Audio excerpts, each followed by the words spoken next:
দেখি আপনি ইসলাম সম্পর্কে কতটুকু জানেন। এই চারটার মধ্যে কয়টি প্রশ্নের সঠিক উত্তর দিতে পারেন কমেন্টে জানান।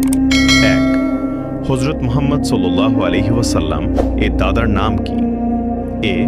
হযরত আব্দুল্লাহ রাদিয়াল্লাহু আনহু, বি. হযরত আব্দুল মুত্তালিব রাদিয়াল্লাহু আনহু, সি. হযরত আবু তালিব রাদিয়াল্লাহু আনহু। সঠিক উত্তরটি হবে অপশন বি, হযরত আব্দুল মুত্তালিব রাদিয়াল্লাহু আনহু। ২. হযরত মুহাম্মদ সাল্লাল্লাহু আলাইহি ওয়াসাল্লামের কতজন কন্যা সন্তান ছিলেন? এ. ৪ জন, বি. ৫ জন, সি. ৬ জন। সঠিক উত্তরটি হবে অপশন এ, ৪ জন। আপনি যদি ইসলামকে ভালোবাসেন তাহলে কমেন্ট করুন আই লাভ ইসলাম। ৩. হযরত মুহাম্মদ সাল্লাল্লাহু আলাইহি ওয়াসাল্লাম কোথায় ইন্তেকাল করেন? A. Mecca, B. Medina, C. Taif.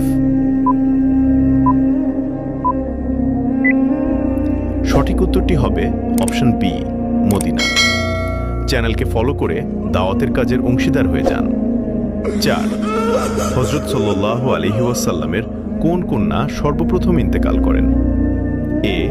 হযরত ফাতিমা রাদিয়াল্লাহু আনহা, বি. হযরত রুকাইয়া রাদিয়াল্লাহু আনহা, সি. হযরত জায়নাব রাদিয়াল্লাহু আনহা। উত্তরটি জানার আগে ভিডিওটি শেয়ার করুন। একটি ভালো কথা শেয়ার করাও সাদাকা। এই জ্ঞানটি শেয়ার করে আপনিও সাদাকায় জারিয়াহার অংশীদার হন। আপনার একটি শেয়ার হয়তো হাজারো মানুষকে সঠিক পথে আনবে। সঠিক উত্তরটি হবে অপশন বি, হযরত রুকাইয়া রাদিয়াল্লাহু আনহা।